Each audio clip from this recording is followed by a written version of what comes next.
নমস্কার। পূর্বতন মুখ্যমন্ত্রী মমতা বন্দ্যোপাধ্যায়ের চিন্তা ভাবনায় সনাতন হিন্দু ধর্ম।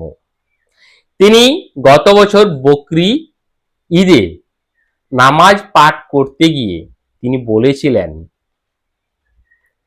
যে হিন্দু ধর্ম গন্দা ধর্ম। তিনি একজন ব্রাহ্মণ কন্যা, তাও তিনি বলেছিলেন হিন্দু ধর্ম একটা গন্দা ধর্ম। এবার ভাবুন হিন্দু সনাতনীরা, আপনাদের উপর, আপনার ধর্মের উপরে প্রাক্তন মুখ্যমন্ত্রীর চিন্তা ভাবনাটা কোনখানে ছিল।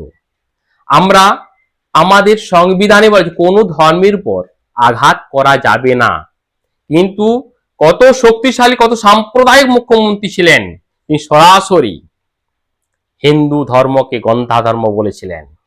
তার মানে একটা কথাই যথেষ্ট, তিনি হিন্দুদেরকে কোন চোখে দেখতেন। আবার আসি, উনি কালীঘাটে মা কালীকে তার এটো চরণামৃত মা কালীর দিকে ছুঁড়ে মেরেছিলেন, কারণ উনি প্রমাণ করতে চেয়েছিলেন যে আমাদের আরাধ্যা দেবী মা কালী, ওনার কাছে আমাদের মুখ্যমন্ত্রী অনেক অনেক বড়, মানে আমাদের রাজ্যে অনেক বেশি উনি আরাধ্য। মা কালীকে সনাতনীরা চায় না, যেন চায় মমতাকে। হয়তো ভেবেছিলেন দোষ নেই, কারণ হিন্দু ধর্মের বারবার আঘাত করার পরেও হিন্দুরা দল বেঁধে তাকে ভোট দিয়েছিল। উনি ভাবতেই পারেন যে উনি মা কালীর থেকে অনেক বড়, অনেক জাগ্রত। নাহলে মুখ্যমন্ত্রী বলে কি করে আমাদের অযোধ্যায় যে মহাকুম্ভ হয়ে গেল তাকেও উনি ঘৃণার চোখে দেখে বলেছিলেন মৃত্যু কুম্ভ। ভেবেছেন হিন্দু সনাতনীরা, হিন্দু সনাতনী ভাই বোনেরা আছেন, ভাবুন আমাদের প্রাক্তন মুখ্যমন্ত্রী হিন্দু ধর্মকে তথা হিন্দুদের কোন চোখে দেখতেন। আমার পরিষ্কার মনে পড়ে একটি বিশেষ সম্প্রদায়ের ধর্মীয় সম্মেলন ছিল বলে আমাদের বিজয়া দশমীতে মা দুর্গাকে বিসর্জন উনি বন্ধ করেছিলেন।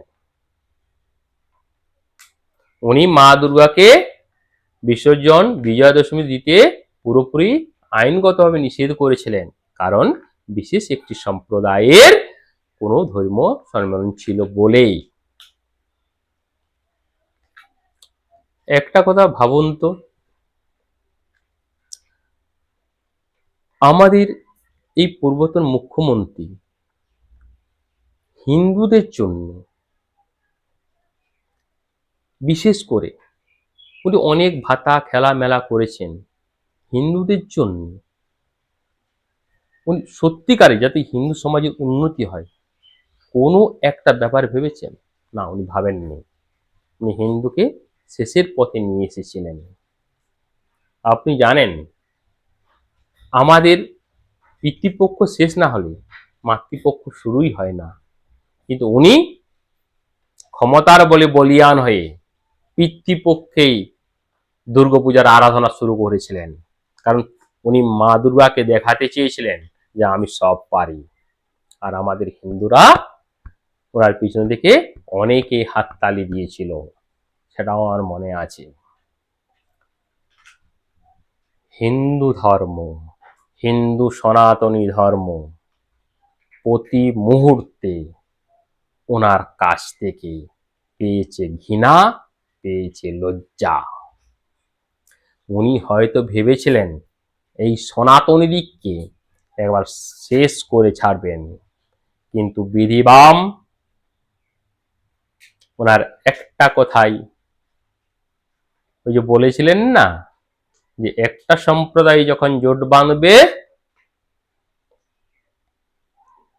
এক সেকেন্ডে 12টা 13টা বাজিয়ে দিবে সনাতনীদের, সনাতনীরা তখন কিন্তু সত্যি সত্যি ভয় পেয়ে যায় আর জোট বাঁধে মমতা বন্দ্যোপাধ্যায়ের বিরুদ্ধে এবং তাকে ভোটে প্রযুক্ত করে, একদম পুরোপুরি গোহারা হারিয়ে তাকে তার চেয়ার থেকে উঠিয়ে দেয়।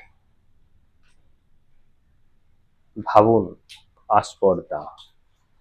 কোনো ওই মাইনরিটি কমিউনিটি, ওই বিশেষ যে সম্প্রদায়ের কথা উনি বলেছিলেন, তারা কিন্তু ভারতবর্ষের ইতিহাসে এমনটা কোনোদিন করেনি।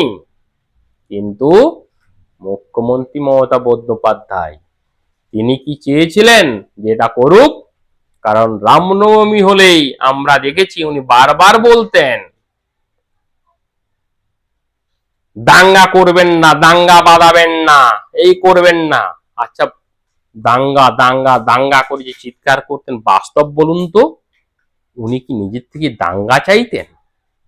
আমার তো তাই মনে হয় উনি একটা দাঙ্গা লাগিয়ে দেওয়ার জন্য চেষ্টা করতেন। আর সেই সুযোগ নিয়ে উনি হিন্দু সনাতনী দিককে হয়তো শেষের দিকে নিয়ে চলে যেতে পারতেন সহজেই। দাঙ্গা দমনের উদ্দেশ্যে চলো হিন্দু নিধন করো, কিন্তু একে তো বিধিবাম হিন্দু সনাতনীরাও ওনার ওই দাঙ্গা দাঙ্গাই দাঙ্গা দাঙ্গা চিৎকারে পা বাড়াননি।